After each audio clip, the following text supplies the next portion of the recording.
I'm Shawn. And I'm Mike, and you're listening to Shawn and Mike Take a Hike.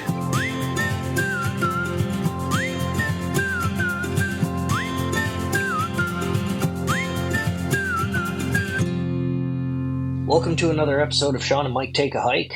What are we going to talk about today, Shawn? Today I want to talk about water filtration, or I guess maybe a little bit more broadly than just water filtration, about like how to make water drinkable out on the trail. So I thought we could where to get it like, and how to make it usable.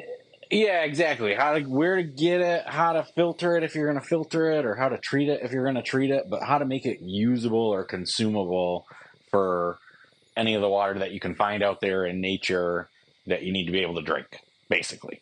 Okay, well, and that's probably one of the more important topics to cover, since water is one of the most important things out on a hike or out in nature. So yeah, well, exactly. And I know we've talked, like, in other episodes, it'll come up quite often, like, oh, when you're, make sure you stay hydrated and, get some water along the way. But we'll talk about that in a different episode. And I know we've kind of been putting this one off, or I've kind of been putting this one off because, like, I wanted to actually do a little bit of research on this one. Like, I know the methods that we use, and I know the things that we looked up before we started going, but I know there are a lot of options. So I really wanted to make sure by the time we did this episode that I had a little bit more knowledge to actually talk about and share with people. So, but I figured, you know what, we're past our 1 year mark. We've got a few episodes underneath our belt. I've done a little bit of the research. I know you've done a little bit of research too. Yeah. I feel like we can finally tackle it. So yeah, I mean, realistically, we probably should have covered this one before Can I Take Booze on the Trail, but... Right. I mean, in order of importance, this should have been one of the first episodes. Shows where our priorities are. Right. We talked about food, we talk about creature comforts, all that sort of stuff. We'll get to water when we get to it. Water. Today we're finally getting to water. So, yep. So yeah, I don't know. I mean, I thought maybe we could start with the method that we use and then kind of branch off from there. Okay. Does that sound reasonable? Yeah. I mean, before getting into actually filtering it, maybe we should discuss like where we find it, or how to obtain the water. Like, good point. Step one. For sure. You got to get the water before you can filter it or make it drinkable. So, okay, yeah, for sure. I think that's a great spot to start. So, go ahead. Well, I mean, we've talked about it before. We're in Michigan, and you're never. I forget the mileage. I want to say it's 30 miles. It might be even less than that, but you're never real far from water. In Michigan. Other states and other areas, not so much, but we are fortunate in that.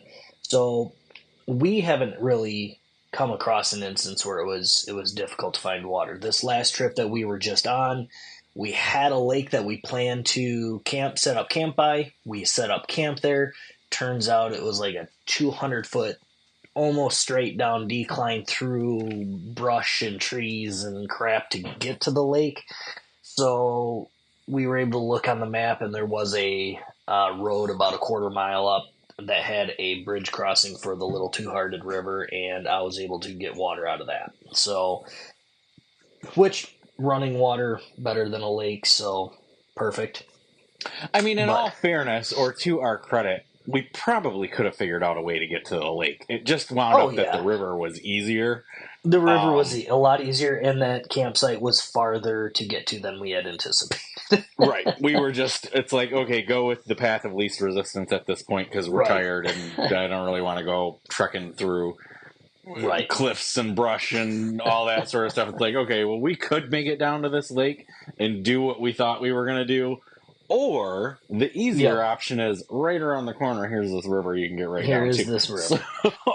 So I mean, if you can find a little stream or a pond or a lake or a river, something that looks like it's got decent drinking water. I mean, if it looks real nasty and it smells nasty, it's probably gonna not taste the greatest. But drink what you can get too. If that's all you can get, then you do your due diligence to purify it. But try to have a decent drinking source.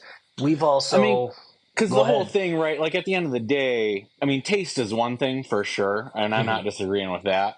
But at the end of the day, as long as you can make it clean to consume, even if Yeah, the taste ain't great, right. as long as you're not getting, the gut rot or the diseases that you could potentially get from water by either properly treating it or properly filtering it, whatever method you wind up using, Yeah, yeah, ideally it's going to taste good too. But realistically, in a pinch, right.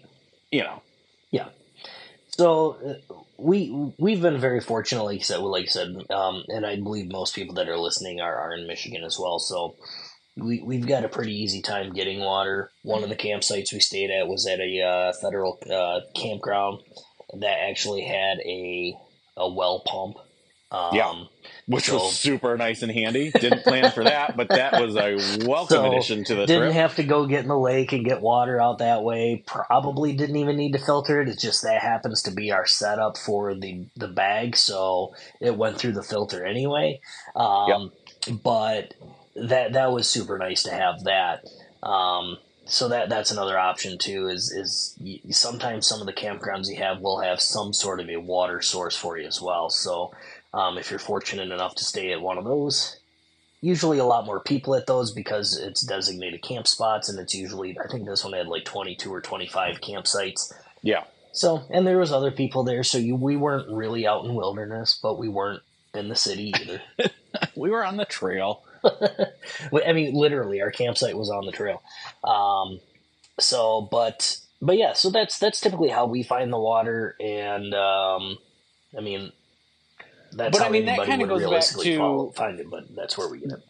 that goes back to planning though too, right? Like we talked in Mhm. our planning episode, one of the things to pay attention to when you're planning is what are your water sources going to be along the way? Like, when we're mapping out the path or we're Right. planning our distances every day, we're looking at, okay, tonight we're going to stay next to this lake. Tomorrow we're going to stay, maybe we only want to go, I'm going to make up some numbers. Let's say we only want to go 8 miles, but there's no water at the 8 mile mark. So we're going to have to go to either the 6 mile mark where there's a river or the 10 mile mark where there's a lake, so we Right. plan our trip according to where, at least on the map, it shows that Yeah. there should be water.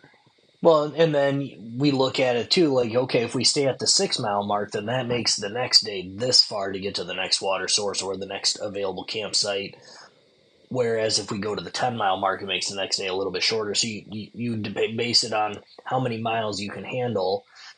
Sadly, this last trip, it was wet, it was Yeah. cold, it was a little bit miserable, and it was our longest day. So that wasn't the most pleasant, but we got to water. So Yeah. that was the thing. I guess we could have collected rainwater and filtered that, but I thought of that after the fact. I'm like, we probably could have just made some sort of contraption. It rained hard enough. We probably should have just collected collected water. it. We didn't really have a plan to do it that way, and I wouldn't necessarily rely on rainwater if you can Right. help it. But I think that's a viable option. Like if the rain's falling from the sky and you got a way to collect it, Start taking a rain barrel with us. right? I mean, or a funnel of some sort to collect it into our bag. But Yeah. but yeah. So like you're saying, or like I'm saying, or like we're both saying, plan your trip knowing that you're going to need water. I mean, you could always, I suppose, try to carry as much water as you are going to need. Maybe you're only going for, especially if you're on a day hike, you can probably take enough water if you're just on a day hike. Right. If you're going for a single night, theoretically, you probably could carry enough water for that. I think the recommendation is like 20 ounces of water for every hour you're going to be hiking. So you're going to have a lot of water. Yeah. Or you're going to be dehydrated if you carry enough for the whole trip. But theoretically, if, depending on your other gear and what your weight limit is, you might be able to do that.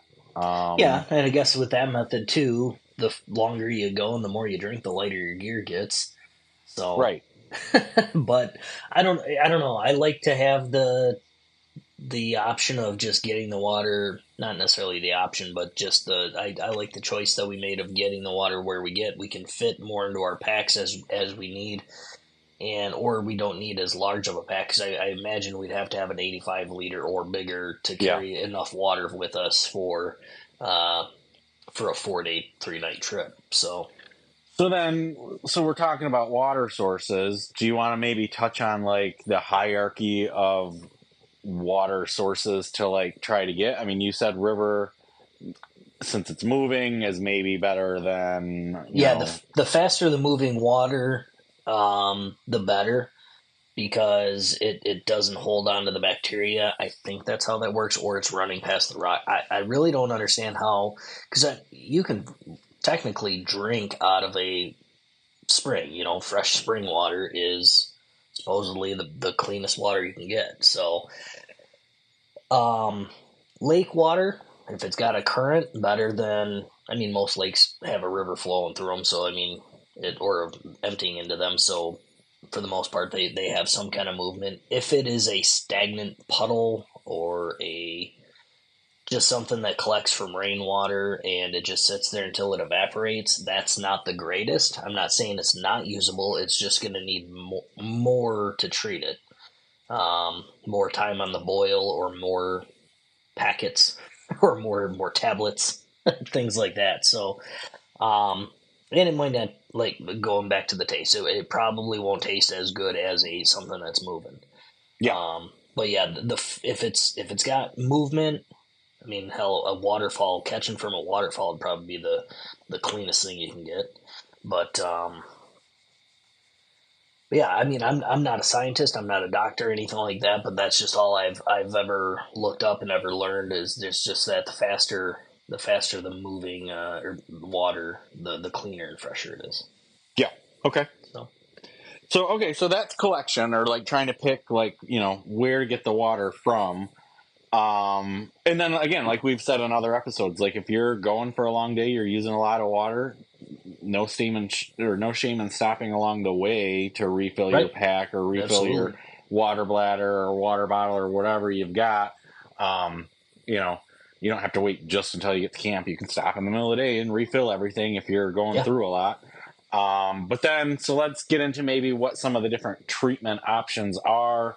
Um, Maybe let's go over what we picked, like I was saying, and then we can kind yeah, of branch off from there on what the other options are. So, Mike and I have said, when we first started doing this, we're both kind of nerds and we both like to plan, and we're not super spur of the moment. So we did a lot of research on the different types of filters you can get, and what the different options are, and what the different brands are. And Mike and I wound up getting, for our very first water filter system, we got what is known as a gravity filtration system.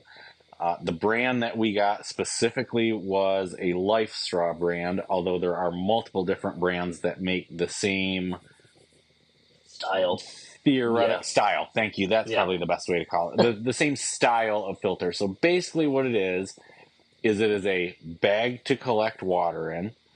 You hang that bag from something. Typically, Mike and I will find a branch on a tree or something at about the right height to hang this bag from. That is a bag full of this dirty water, quote unquote dirty water, right? right, Unfiltered, untreated water. So you fill this bag up, and then once the bag is filled up, you attach this hose, which then goes to a Life Straw multi-stage filter. It's got several different stages. Each stage takes a little something else out. First stage takes out all the debris. The next stage takes out the larger bacteria and stuff like that. Then the next stage takes out the smaller viruses. And then the bottom stage, I think, is basically just a charcoal filter. And again, neither one of us are scientists, but I believe that the charcoal part of the filter is really just to make it taste good. I could be wrong on that, but you can somewhere the take microbes get taken out too. somewhere the microbes get taken out. I'm not sure how big those are or what filter it's passing through, but basically all of the work is done by gravity, the pressure in the bag from gravity forces the water to go through this filter, which is down lower than the bag. And then you stick your water bottle or water bladder or cook pot or whatever underneath that. Water comes out. I really like this method. It's the only one that you and I have a lot of experience with because it is our primary way of filtering water when we're out on the trail. It's not real fast. Right. The water doesn't come out like a faucet. You know, it comes out faster than a trickle, but barely faster than a trickle. Right.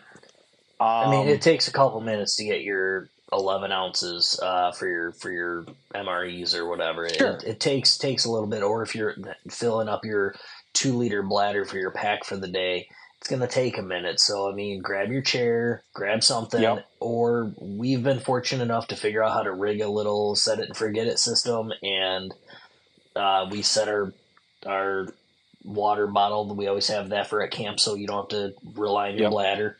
You can set that there, let that fill up, go hang out, do whatever, and then just keep checking on it. But keep an eye on it so that you're not wasting water. It's not overflowing or something like that. Right. But yeah, we kind of come up with a little set it and forget it type contraption. If the ground's not super level, stick a twig under one end of the bottle or whatever to keep it as level as you can, and you know, walk away or whatever. There's a little bit of maintenance that it takes to keep everything working the way it's supposed to. This filter comes with, like, I'm going to call it a syringe, but it's not really a syringe. It's like a giant plunger suction thingy. Basically to help get the water started and to, like, suck some of that initial water into the filter to get everything wet inside the filter. So that helps everything get started. And then when you're done filtering water from the day, the very last thing you do is you suck that last little bit of water through and then back flush it to get all the stuff out, to keep it from, like, congealing and getting stuck in the filter. Getting clogged up and whatnot. Yeah, so you, like, back flush it back out to get as much of that nonsense out of there as you can get. See, I'm even learning that stuff because you are the keeper of the water bladder. Yeah, I know. I always take care of that. But, I mean, realistically, it's a good method, I think. Yeah. Aside from it's not super fast. Right. That is the only downfall. But when I'm out there, I don't usually need it to be super fast, if I'm being honest. Well, the only time that the slowness really bothers me is if we're refilling water in the middle of the day in the middle of a hike. Yeah, but even then, like, it's not so bad because we hang it from somewhere. We do our little set it and forget it method. We stop. We have some candy bars or whatever we've got on the trail with us for a snack at that point. And we shoot the breeze and look around at some stuff that we normally wouldn't get to look around at. So it's not the end of the world unless we're fighting daylight or we planned it wrong and we've got a bus to catch or anything like that. But the only other downfall, especially if it's in the middle of the day and wherever your water source is, if you don't have a place to hang the bag readily available. We have a lot of trees in Michigan. Where you and I hike, there's a tree. You basically can't look anywhere in the state and not see a tree. Right. But I could see if you're in an area that maybe there are not a lot of trees or not a lot of places to hang a bag from. Yeah. I do feel like it would be a pain to, like, stand there, have one of us stand there holding the bag to allow the gravity process to work. Yeah, that's where some of the other methods might be a little bit more handy. But like you said, we haven't run into that where we are physically located. Right. So if that's something that you feel you might run into, then maybe like that one of the other options that we're going to go over might be a better choice for you. So I will tell you this one that we have, and we're not sponsored by Life Straw, so you get whichever one you want to get. Yeah, but the one that we have, here's another reason why this was one of the ones that I chose, is because the filter at the end of the system, right? So you got the bag, you got the hose, and then you got the filter at the bottom. Mm-hmm. That filter mechanism can also be converted to be used as what is known as a squeeze filter. Right. Yeah, that's true, because So if it'll attach to a 20-ounce it'll bottle or attach whatever. to a 20-ounce bottle or whatever. Yep. So if you have a 20-ounce bottle of, a Coke bottle or whatever that's got your standard 20-ouncer type bottle threading to it, Mm-hmm. you could fill that bottle up with dirty water, screw just this filter piece from our Life Straw onto that, and then you, instead of using gravity, you squeeze the bottle. Squeezing the bottle forces the water through the filter. You then need another chamber of some sort to collect the clean water. Right. Now, for us, we usually have a bladder in our backpack that you could squeeze it into, or we both usually take a regular water bottle that you could squeeze it into. So we have options, you and I, that we take with us that we could filter that water into. But, and normally, we talked about it before, Mike and I like to take some booze with us out on the trail. Some of the booze that Shawn likes, you really, at least where I'm at, pretty much can only get it in a glass container. So I usually dump that into an empty 20-ounce bottle and take that with us. That bottle then, in an emergency, I could fill up with water, dirty water, use a squeeze filter, squeeze it, multi-purpose. I mean, we'll figure out how to save the booze, but I usually drink that booze the first night so that the bottle is good and empty, so then it's with me the rest of the trip. I mean, there's a method to my madness. I was going to say the thing that I like the most about the filter system that we use is that is the quantity of water that it can filter without having to go back to the lake or back to the stream or anything like that. That is a very good point. Yeah. So it's not the fastest, but damn is it efficient, because you only have to fill. We've only had to fill this up once a day, once we're at camp, and it lasts us through the night, through the morning. We're always dumping some water out after we fill our bladders, fill everything back up. We're dumping water back out, at least a little bit typically, because it holds so much, which is a good thing. We always have enough. Like, we take instant coffee with us. We don't always have instant coffee in the morning, but it's an option because we know we have enough water. Right. So I want to say it holds, is it a 3 liter? This bag, I just pulled the bag out to look at it to see if it said what the volume is on it. The bag itself does not say what volume of water, but I got to imagine it's 3 liters, don't you think? That's what I would assume, yeah. We use it to cook, to refill our bladders, usually to refill a water bottle. Yep. Then on occasion for coffee in the morning. And like you're saying, we usually have water that we're dumping back out before we leave camp because we haven't used all that's in the bag. Yep. So that's the main pro that I have with this system, is just the quantity that you can get out of it. It's not the fastest, but you're on the trail. What are you in a hurry for? So that's my thing with it. The squeeze, we've never had to convert it to the squeeze, but we've seen people do the squeeze method. On our first trip in the Porkies, we had stopped at a river crossing and we were refilling. We were just having lunch. And we're like, we might as well top off our bladders. We still got 6 miles to go. Right. All that stuff. So we got the bag out and we're filling our water up, and this couple and their kids caught up to us, and they were doing the squeeze method, and sat and had lunch with us. And we just said, here, we've got plenty of water in this bag. Just fill up. Like, quit squeezing and wasting your hand strength, your energy, like all this kind of crap. Right. So we're just that's the thing. Another thing with the squeeze is, like, it's not like you're lightly squeezing it. Like, you're squeezing it to force the water through this filter. Right. And then the kid kept going back in the river to refill the 20-ouncer. That river was cold.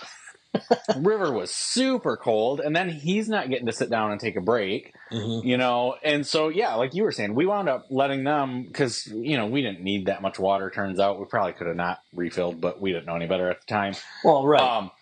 But we had so much water left in our bag. It's like, here, sit down, just take the rest of our stuff's all full already. We've still got 2 liters left here or whatever we had. Right. Sit down, set your bottle underneath this, fill your stuff up. You can do a lot of water with not a lot of effort with these gravity bags. I will say that the squeeze ones, if you were only doing 20 ounces, let's say, if you only needed to fill up your bottle one time, yeah. I do think that's probably faster for that 20 ounces. Well, it's faster and it takes up less space in your pack. Yeah. And you don't have to worry about having a spot to hang your bag and all the things. I mean, so like there is pros to that. Yeah, absolutely. It's just like you're saying, it is definitely more effort to do it that way, and especially if you need to do large quantities of water. Right. Yeah. If you've got let's say even you got like a 1 liter bottle and you're squeezing that, but I mean squeezing 1 liter through that whole damn thing. I mean, yes, you can use gravity to help you. You can Sure, do that whole thing, but you're still having to squeeze it. It doesn't have that suction from that syringe device to get it started. You are forcing it started.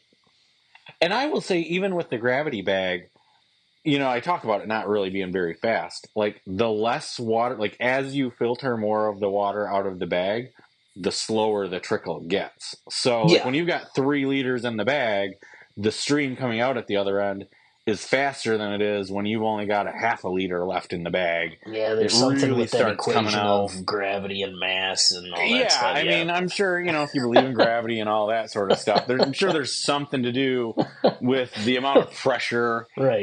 Pushing down and all that sort of stuff. But again, usually we're not in that big of a hurry. So like, all right, so it starts trickling out fairly slow. Okay, whatever. I got time. Where I gotta be. So, I mean, I think we've kind of killed the filter thing, except for I just wanted to touch on one other filtration option, and that is just your hand pump filters. Okay. Just that it's similar to the squeeze method, but it is a mechanism that you connect to your bag or bottle collection device, and it's kind of like one of those hand siphons for like getting gas out of your gas can or out of your lawnmower or whatever. It's something like that. It just helps you kind of siphon, and it's another trickle method. It's not fast. It's bulky. The pump isn't the smallest of devices. Yeah. So, but that's another one. It will take some of the pressure off your hands from the squeeze method. Yeah. But you are still having to manually pump it rather than the set it and forget it like we do with the bag option. But it will handle larger quantities depending on what device you're filling water up with. Like if you get a 5-gallon bucket, then you can. My biggest concerns with the pump method. I like the pump method. I think it's a fine method. My concern would be you've got more moving parts, so there is a chance for breakage, right? So like if I don't want to be on day 2 of a 5-day trip and have my hand pump break, and then that's my only method for filtering water. It has moving parts. Moving parts eventually are going to break. Yeah, and that's very fair. So, I mean, there's several different styles. I'm not saying it's a bad method. From my understanding, you can do a fair amount of water without really getting tired out. I don't think that the pump action is as different or as labor intensive as like the squeeze method, right? Like I feel like the pump does a lot of the work, but you do got to squeeze it and pump that water. And I think you can do a fair amount of water with them before tiring out. But again, like I'm just me personally, I'm concerned about it breaking. Yeah. And you've got 2 hoses or, rather than one, you've got one for your intake and one for your outtake type of deal. You've got, you got the whole movement of the mechanical system of the pump. You've got, I don't know. It just, like you said, to me, it takes more to do it with that method just because you've got to carry something else that will hold the water. Like the bag that we take folds up pretty small. Yeah. I mean, the actual filter itself is pretty much the same size as if you were to get just a squeeze filter. Yeah. I mean, so I think it literally is the same as a squeeze filter. It probably is. And for size wise, for reference for everybody, if anybody knows like a roll of quarters, a little bit Yeah. bigger than that. Yep. I would say probably about that length, maybe a little thicker. Yeah, maybe a little bit thicker, but like roughly that size. It's not huge. Yeah. Fits in your pack pretty easy. Doesn't take up a lot of space. The bag folds into basically nothing. There's potential for the tube to break. The tube is one of these, like, I don't know what it is, rubber, silicone, whatever. It's basically, if you have a bladder in your pack or your day use pack, it's basically the same tube. It's the same tubing as that, yeah. So, funny you say that, because the connection mechanism is the same as my water bladder tube in my backpack. So, in my head, that's my backup plan in case the tube ever splits. Oh, it's yeah, like, fair. okay, well, I've got this tube on my water bladder too. I could always bastardize that and then keep going. Yep. Yeah, So, I didn't even think about that, because I just got a new bladder because my old one broke. I have the old tube still. Might not be the worst idea to carry that old tube with us. Might not be the worst idea to carry that extra spare tube with us. I mean, other than I've already got a spare. So, like, how much spare stuff do we need? Lots. Yeah, that's one of those things. I mean, water's fairly important, so I feel like if anything needs a backup, maybe the water. But half the crap I end up taking. We don't take a backup filter, but we do take other things. So then that leads into, I know you said that was kind of all you had on your list for filters, but I actually have 2 more types of filters you could get. So the other type Did of my filter, research fail me? Which it must have, because one of these you have, and I know you have it. It's a water bottle filter. You have a Life Straw water bottle with a built-in water filter. That filter in your water bottle is the same. It is a different configuration, but it is the same water filter that we use to filter our other water. Yeah, I consider that a gravity feed, though, because you have to tip and then force the water through the filter. I consider that more of a gravity style. But but it's not. But it's not. Okay, fair enough. It is different. I mean, technically speaking, it is different. Like, we could theoretically go. It would not be good for cooking, because you'd have to suck it up in your mouth and then, like, spit it out into the pot, and that would be difficult for cooking, because you do need that sucking on the bottle to get the water force out. The water through. Yeah. If that is the only method you wanted to use for your drinking water, you could theoretically use just that water bottle for your drinking. Yep. And then in conjunction with that, kind of sort of the same, but it is a different item. There are straw filters where you can stick a straw directly into the water source and suck water up through the filter. Not good for carrying with you, and not good for cooking and all that sort of stuff, because it is only good where the water source is. Mm-hmm. I'm not saying it'd be a terrible idea to have one as a backup. No. I take my Life Straw water bottle with me. You do too, but we both don't take the actual filter with us.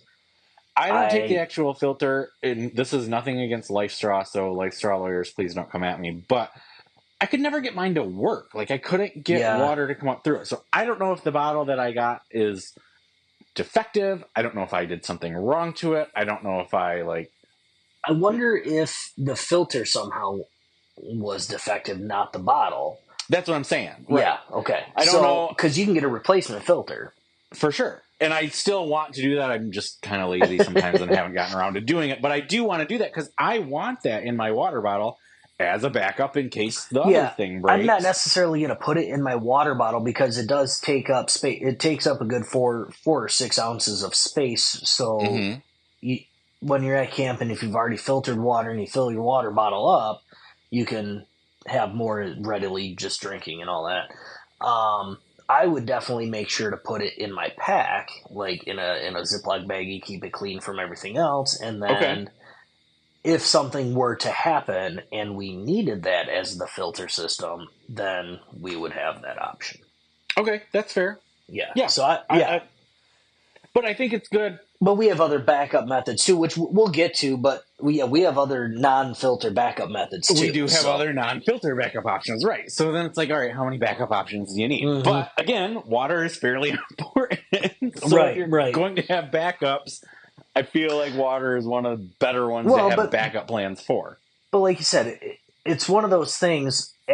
If you have it in your water bottle and you're crossing a river or whatever, and you're just like, all right, let me just get my water bottle out, dunk that in real quick, put that back in my pack, and you're on your way. Yep. That's not the end of the world. Some of the backup options entail, okay, let me get this water out of here, pouring them into this, doing this system, and it's time consuming. So, Sure. but I don't want to get into all that because you've got other filter systems to discuss. That's the end of my filter. So Oh, that was the water bottle filter and then the straw filter. So, I mean, but both of those are separate things, and they are filter options. Me personally, Yeah. I don't know. I would not rely on a straw filter as my primary filter method because, again, you have to be at the water source, or the water bottle. I think the water bottle, unless you were not taking anything that needed cooked to eat. Fair. Okay. If you weren't taking, if you're only taking apples and bananas and trail mix and that sort of stuff, like nothing that you have to cook, maybe the water bottle option is fine then. Mm-hmm. Me personally, I don't feel like the water bottle is big enough. I still like having the bladder in my pack because that holds more water that I can carry with me than the water bottle does. But if you're only going a couple miles every day, or if there are a lot of places to refill along the way, I could see it being a viable option. Yeah, or you're just a day hiker and all you need is 20 ounces. Yep. So, that kind of covers that again. If you want something that, I mean, I guess if you need something that's going to handle a larger quantity of water, I think the bag gravity method is going to be the way to go. I think so too. I mean, that's ultimately what we went with, and that was after looking at all these options, and it was like, okay, well, this does the most water, least effort. Really, and I have had no regrets about going with that method. Like there has not been a single time that we've been out on the trail and I've thought, man, I really wish we would have went with this other option. Like the water comes out tasting good pretty much every time, and we've gotten a variety of water sources under our belts over the years. The one we had just this last time was a little bit sketchy, and the water came out tasting just fine. Right. And we didn't get sick off it. So, Right. That's the key, is not getting sick. This is one of those things where, again, I don't necessarily love name brand. Like, I will buy a cheap brand of, camp chair, or I will buy a cheap battery for my phone to recharge my phone with. This is one of those things where I kind of feel like name brand is better than off brand. For sure. Mainly because, like, maybe slightly off-brand is okay, but if it's like real off-brand, something from a different country. So I would even say that Life Straw is one of the newer brands, newer to the name brands, because Sawyer has been in the game for a long time. I mean, there's several name brands. Yeah. I am by no means saying you have to get a Life Straw. Like, that's not what I'm saying. I'm just saying if I want to pick a company that I believe means it when they say filters 99.9% of bacteria out of the water. Like, I want to know that they've actually tested it. They actually have documentation. They're not just saying like, "Oh yeah, this should be fine." It should be good enough. You didn't find it on Temu and exactly right. Like, I mean, because we all know. Like, I love me some Amazon. We all know there are sketchy sellers on Amazon.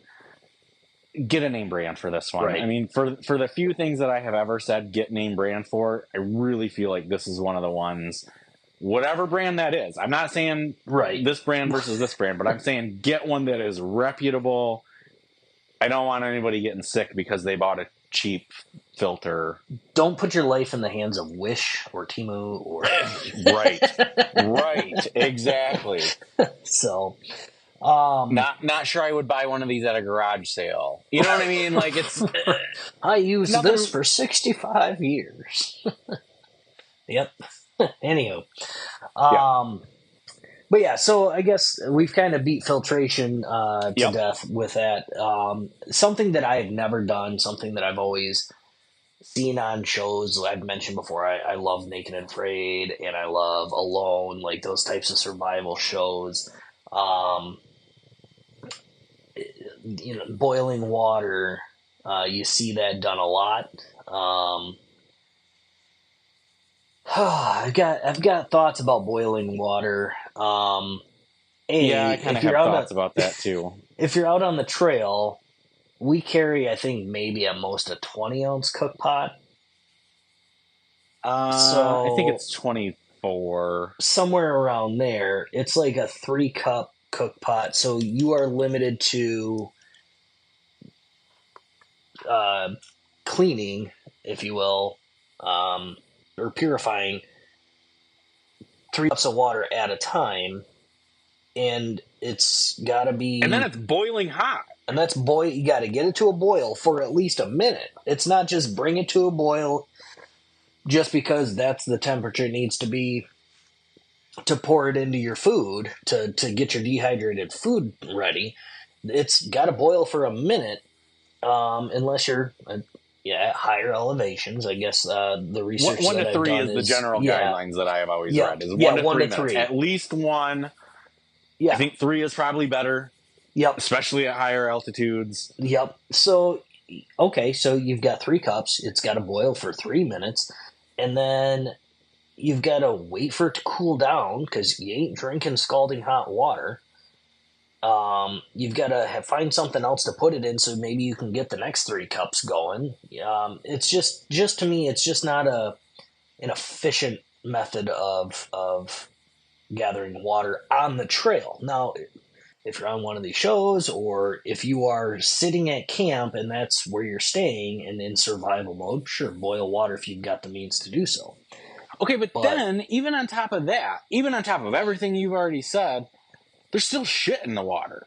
Not well, literal right, shit, hopefully, it but does like it there's does still debris in the yeah, water. it does not get the particles out. It purifies it, so it kills any of the bacteria and the micro, like Right. anything that can harm you. It kills all of that, but it's not taking any of the particles out. It could be crunchy. It could be. I mean, hopefully that you wait and you let it settle to the bottom, and Sure. you scoop from the top, or however you're going to do it. You're just drinking from the top.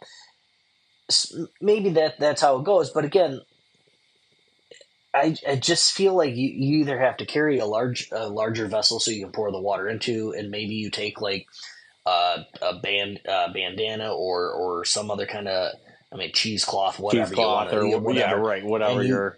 you filter the debris out that way. But it just to me seems like if you're trying to save on space and save on time, I mean, it seems more time consuming than just filling the bag and letting it trickle. But then you got to take, theoretically, you got to take more camp fuel if you're doing the boil over a stove. For sure. Or if you're not, you got to be able to get a fire hot enough to boil it, and then that creates its own host of problems. I mean, I think Collecting boiling firewood, dry firewood, enough firewood, being able to actually get the fire going, even if it is dry. I mean, I think boiling is a great method. It's like, a tale as old as time. People have been boiling water for a long time to make it drinkable. It is certainly an option. And in a pinch, it'll work. Absolutely. For my money, that is in a pinch or last resort method. Yeah, that's one of our backup methods. We have the cook stove. We take an extra canister of gas in case the main one that we have fails or we run out. So we have the means to do it. But like I said, we don't take a spare cook pot to pour it into. I mean, we have our water bottle, so I mean there is that. Yep. But I don't know. Like I said, it's just time consuming. You got to let it all cool down. You got to, like, if you're thirsty, I want my water now. So, right. I mean, there's a lot that goes into boiling. Like I don't want anybody to think like it's not an option, because it certainly is an option. But it has its own host of like issues that come with doing it that way. And that's us not being experienced with it too. If that's how you gather your water and that's your main method or whatever, I'm curious to hear about it, because I would love to hear your system, how you do it. Maybe it would save us weight or something. I don't know. We're just not experiencing that in that realm because of our own internal right, like our internal thoughts or whatever. Yeah. Right. Yeah, I agree. Like if you're listening to this and you're thinking, again, this is wrong, these guys are missing something, tell me what I'm missing. Because if I'm missing something, I want to know. Like if this is your way that you do it and that's the only way that you do it and you love it and it's you think it's better than any other method you've used, please tell me. Like I would love to be educated about it. Because for sure. Any of these in other my methods. head, I just keep thinking of all the pitfalls of it. Maybe there's some great things that I'm missing. Right. I mean, I've seen people accidentally, again, on the TV shows, but I've seen people accidentally tip the pot over and burn themselves and all this stuff. So there's always the danger of that. With cooking with the water and having a fire in general, there's always a risk, but I don't know. I think that's just an added risk for something that I find, or we have found, an easier solution to. Yeah. So again, these are our opinions, and obviously, if you find other things work, like I said, we're happy to hear about them. Yeah. So that's boiling. Do you want to maybe move on to some of the chemical treatment type options that there are out there? The tablets there's basically drops. two, as far as I understand it. Yeah. You got your tablets, which you and I do carry tablets as a backup, again, because water is important and like to have a backup option. The tablets that you and I have are chlorine dioxide. I believe I am saying that correctly, but again, not a scientist, so I could be pronouncing it incorrectly. I'm pretty sure dioxide is correct. Yeah, chlorine dioxide tablets. So the way that these work, if I can try to explain it the best I can, is you again basically gather water in some sort of bag. The one system that I have that I don't want to name the brand of it because I haven't personally used it, so I'm not sure if it's any good, but the best one that I found, it basically comes with like a super heavy duty plastic bag type bag. You scoop up a bunch of dirty water, then you put these tablets in it based on the volume of water that you put in the bag. Depends on how many tablets you put in it. Mm-hmm. And then you wait a period of time. And I'm going to say a period of time because it depends on how much water and all sorts of other things. So like there's a window of time that you have to wait to allow the tablets to dissolve and do their magic.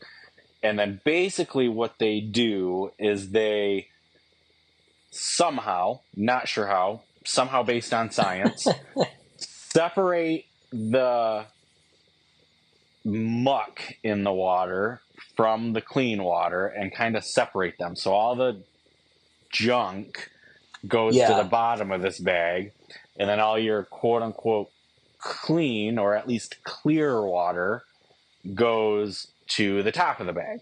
Mm-hmm. And then part two of what the tablet does is then it disinfects the clean water that's in the bag, the clearish water.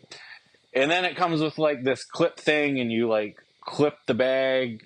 When I say clip, I don't mean cut. I mean like you put like this reusable clip in the middle of the bag. Right, yeah.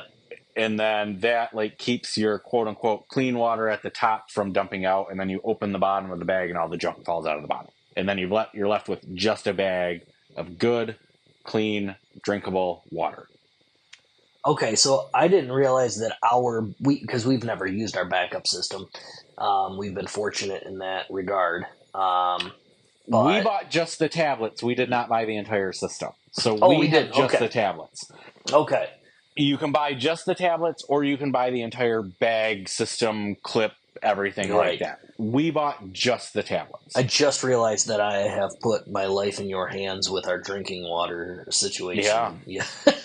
Like, yeah, I don't have, you better start acting right. I don't carry the main method or the backup method. I guess I carry the stove and the gas, so I got you that. You carry the stove and the gas, you carry your Life Straw bottle, you'd be all right. You'd make it. But yeah, so this one,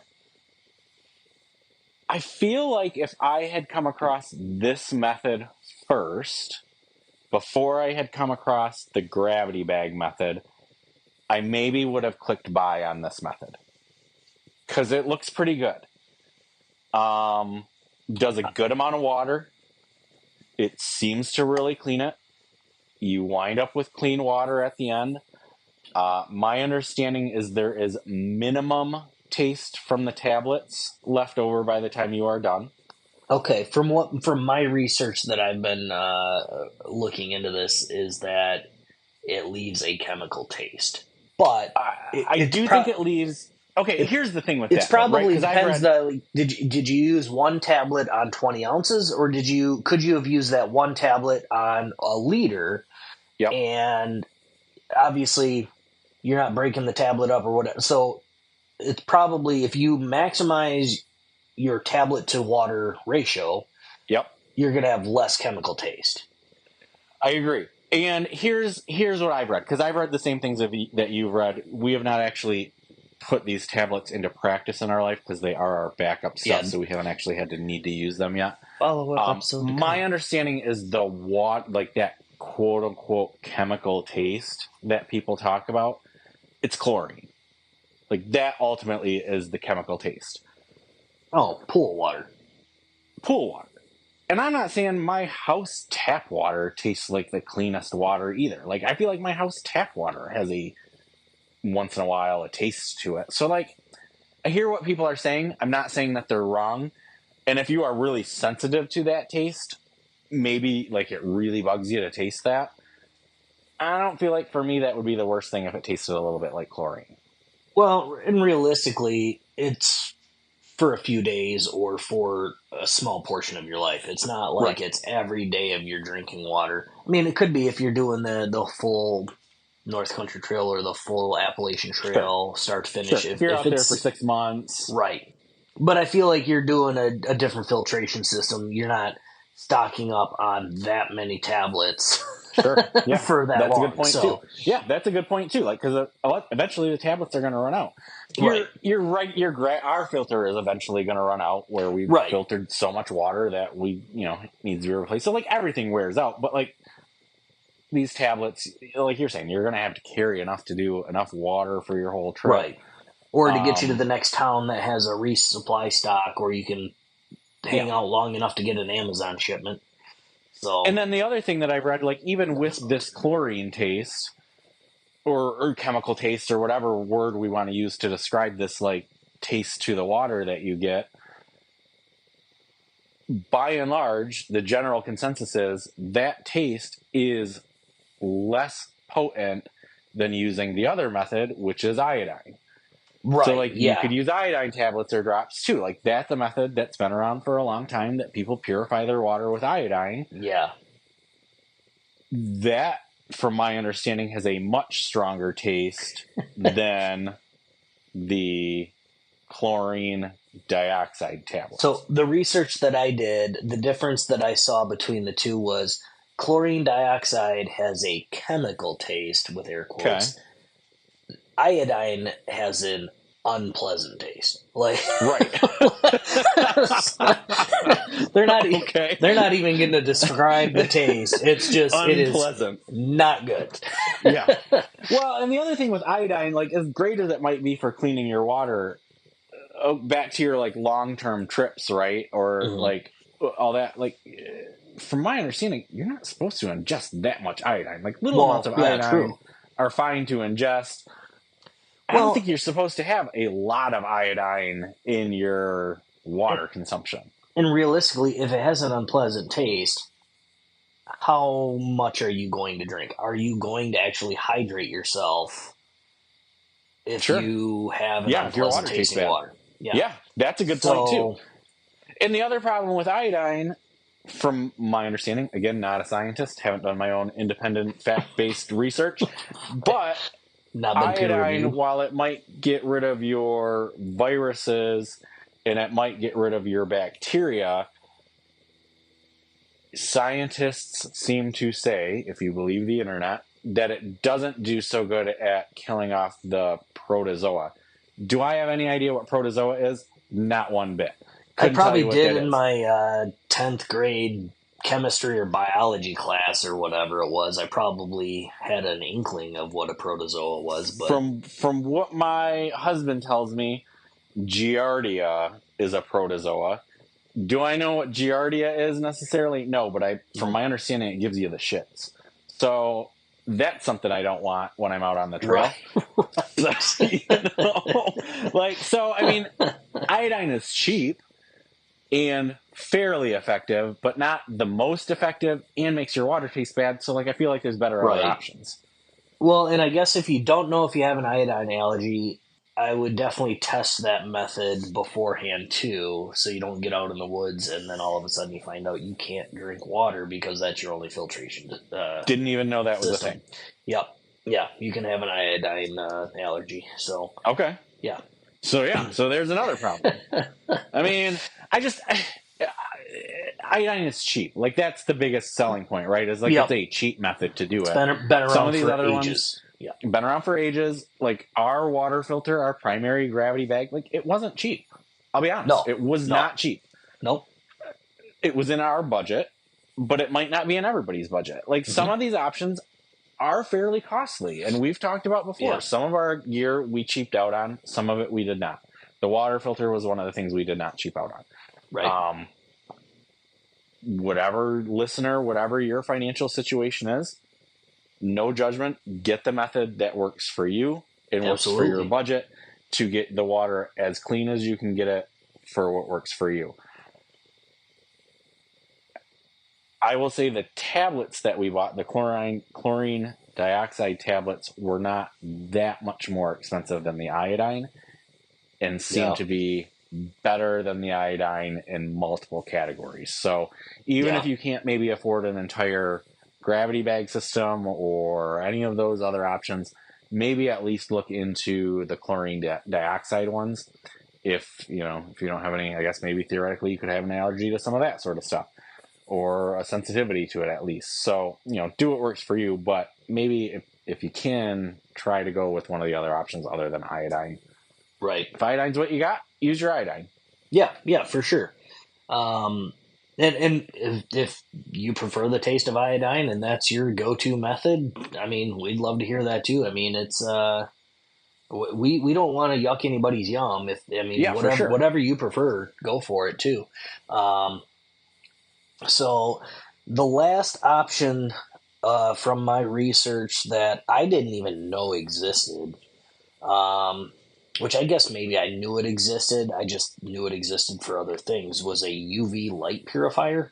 Yep, I have that one on my list too. Okay, tell me about that. So, I don't know, I guess SteriPen is one of the name brands. I don't have a lot of information, but it apparently uses ultraviolet light to destroy microorganisms' DNA, rendering them harmless. So I don't have a picture of this thing. I can't really even. I do. I have a picture. I watched a couple videos about it. Yeah, yep. I didn't get that far into my research to do that, but I'm very intrigued by this method. Other than if it was a rechargeable system and we could recharge on the trail, it takes power. Obviously, no. So, it's rechargeable. The one that I looked up, it's SteriPen brand. The one that I found is a rechargeable lithium-ion battery. I've never used it. I don't know. Right.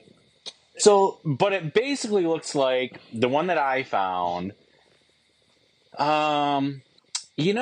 When you can buy a bottle of super glue and it's the gel super glue, so it's kind of like a triangle shape or whatever, and you squeeze the sides. That shape that I'm talking about? Looks like an oversized version of that. So the part where the super glue would be, right? That's your your battery, your electronics, quote unquote, and then the long tip, quote unquote, of the super glue tube, that's the wand that is a UV light. And Okay. you stick it upside down into your container of water, turn the UV light on, and swirl it around for, again, a period of time, depending on like The how quantity, much water the and the volume quality of of the water, water yeah. and, all that sort of stuff. Okay.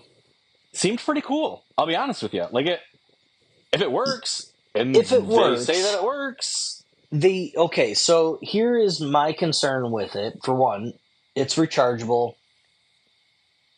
If it's USB-C, whatever, we take our little battery packs or Yep. whatever. You'd probably need to take an extra battery pack for it if that's your method of maintaining your water.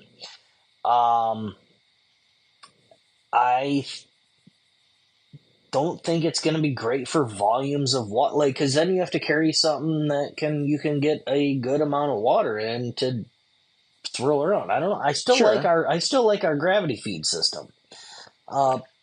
So I can tell you, and this is according to, again, I'm sure there's multiple brands, but the SteriPen one Yeah. that I looked up said that it takes 90 seconds to treat a liter of water. Okay, so you're Which talking is about fairly fast. 5 minutes for 5 minutes for a 3-liter bag. right, but then how would you go about transporting the water from that 3-liter bag to your cup, to your cook pot? Therein lies the downfall that I found with the system. Right. So you still have to get it. Theoretically, you've got to get your water somehow into a different container. Because here's the thing, like, whatever vessel you're sticking into the lake, river, pond, puddle, whatever, right? Like, that container is now tainted. It's contaminated, yep. Yeah. So you're going to want your drinking water ultimately into a different container. Mm-hmm. And you need to get it into that other container without contaminating that other container. The other thing with the UV pen, much like some of the other options we've talked about, is it doesn't get rid of none of the muck, right? So, right. And in fact, you're actively stirring as you're treating the water, like you're swirling the wand around. It's not just like a set it in there and forget it. So you're like getting it even muckier potentially by like stirring it up. So I'm gonna, again, not a scientist, but the research that I have done, the limited research that I have done on this, is that it says it is ineffective in murky water because the light probably don't penetrate. There's light refraction, so it just can't penetrate into everything in the water. And so it can't kill everything. So therefore, as you're stirring it, you're making it murkier and So then you're back to probably wanting your bandana or cheesecloth or something to like filter out, like pre-filter. So vessel 1 contaminated. Yep. Filter into vessel 2 contaminated, but cleaner contaminated because you got rid of some of the gunk. Yep. But then you've got I guess you could put back into container 1 and then do your wand, or like what, I don't know, but you need 2 containers to. Yeah, I guess I didn't delve that deep into my like video watching to figure out how people were handling that. So I like the single vessel system of dunk it in the river, dunk it in the lake. Yeah. And hang it from a tree, let gravity and time do its thing. Well, and then here's the other thing. At least the one that I looked up, I'm sure there's multiple models, but the one that I looked up that's got like the lithium-ion rechargeable battery and all that sort of stuff, it ain't cheap. Like, you want to talk about expensive? Oh, for sure. It is. We could buy 2 of the system that we have right now for what it costs for one of these pens. Yeah. So that's where, I mean, I'm sure that people use them, people rely on them. Absolutely. Again, not trying to yuck your yum, not trying to take away what you love out on the trail. I don't think it's for me in the sense that, maybe I just don't fully understand it. And that can be a drawback to a lot of things. You don't understand, you don't want to do it. So, if I research it more, maybe, but I feel like it's going to carry some weight with that battery. Yep. A little bit of bulk because of the wand and all that kind of stuff. So, I don't know. Definitely pros. I mean, I'm sure. I mean, UV's probably the most effective thing out there for that can clean anything. So, Yep. probably the biggest pro for that is that the effectiveness. But Yeah, I mean, I like the idea behind it for sure. yeah, oh yeah, like absolutely. I think it's a good idea. Well, it's very fast. Is it? Like 90 seconds for 3 liters. Like 90 seconds for one. or 1 liter. So I mean, Yeah. 5 minutes, but still 5 minutes for 3 liters is. I mean, I applaud the people that came up with it. I think it's a great idea. I'm not sure for Mike and Shawn. Yeah. I'm not sure it's the best option for the way we hike. Was it necessarily developed or designed for the backcountry, or was this like for more or less an area that doesn't have clean drinking water and it's just trying to have a faster solution for clean drinking water for its people? I don't know why or how it was developed, but I do know that it is certainly marketed at least in part, at hikers. Hikers, backpacking. For sure, you could tell like it was that's the marketing that I found. Now, is it marketed to other people too? Probably. But yeah. One of the segments of people that they market it to is for sure backpackers. Right. So, I don't know.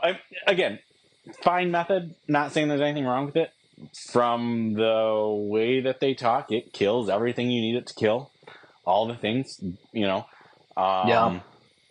Like you were saying, certainly has its drawbacks with the murky water. Yep. That's true. I mean, they admit that right on their website. They admit that it's less effective that way. Yeah. So there's certainly things to consider, if this is the method that you want to try. If I was just starting out, if I was giving advice to somebody going out for their first time, I don't think this would be my number one recommendation to somebody. No, especially without knowing what kind of water you're going to get into. I mean, realistically, one of the spots we stopped at that we thought about getting water at was pretty sketchy looking water, but it was like, sketchy water. I'm not sure if we're finding anything closer at this point. Yeah, So, right. I'm sure I have confidence in the bag that we have. I'm pretty sure that water would have tasted fine. Or at least been healthy enough or clean enough to drink. Maybe the taste wouldn't have been great, but it would have been fine. Yeah. I haven't had anything that hasn't tasted just like clean drinking filtered water out of that bag. That's what I love about it, is that it almost tastes better than the tap water from my house. So, well, and especially like, we said at the end of the day, we wind up dumping some of the water back out. And like when you see the quote unquote leftover water in the bag, it's like, holy shit, that's what we were drinking. Because you get crystal clear, good tasting water out of the system that we have. And maybe my confidence is built up in this system just because we have used it so many times and the water does taste so good. But like it does a really good job of filtering the water, and we have never gotten sick, and it tastes good, and it's easy to use, and it has worked every time without fail. I mean, I like the method that we have. Yeah, I mean, you and I could talk all day long about it just because that's where our experience is, that's where our knowledge set is at. So, if you have knowledge in one of these other methods or a method we didn't even research, then come at me, bro. I was just gonna do a follow-up. Like if you have covered everything on your list. I've got everything on my list. That's everything. Yep. I was just gonna go through just like kind of a recap of consider multiple methods. No matter what method you rely on or what you take as your initial option, unless it's the tablets, things like that. I mean, if you drop a tablet or whatever, you can always use another one. But take multiple methods. Like we take the tablets as a backup. We also have the boiling option as another backup. If the water filter does fail, again, plan your route, plan your hydration. Get to your campsite. If there's water there, great. If you know you've got to pack it in, you can get it from a stream a mile away. Plan for that as well. Just make sure you know where your water or your next water can come from if you're on a multiple day or multiple hour stretch.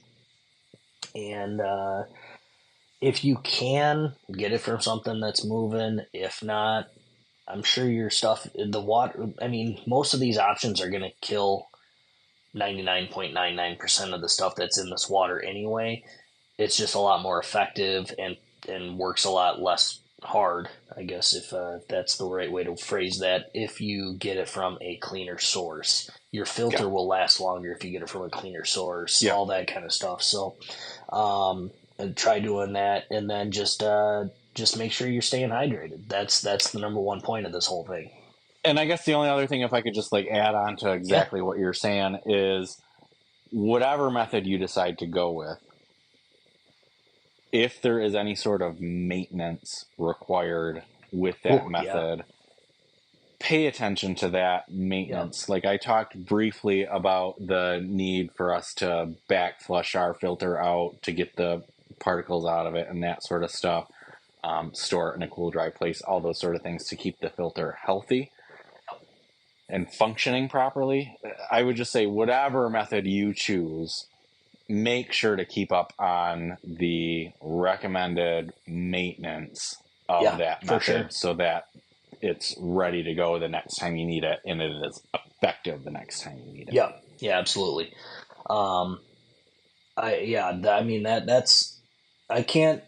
We stress enough in other episodes of staying hydrated, planning your trip around your water, all that kind of stuff. So it is about time we did this episode, and it only took us a year. But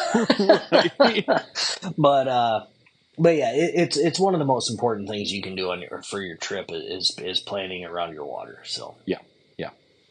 So as always, if anybody has any questions, comments, or concerns about anything that Mike and I have said over the course of this podcast, you can reach us on our email, which is shawnmikehike@gmail.com. You can reach us on all the major socials at Shawn Mike Hike or directly on our website, shawnmikehike.com. If this episode has been helpful to you, please feel free to share it with a friend. Wherever you're listening, please rate, review, and subscribe to our podcast. It helps get the word out about the podcast and helps us help other hikers get into this. Mm-hmm. And with that, Mike, go take a hike. Yeah, go take a hike. We'll see you guys in a couple of weeks. We'll see you guys. Thank you. Yep.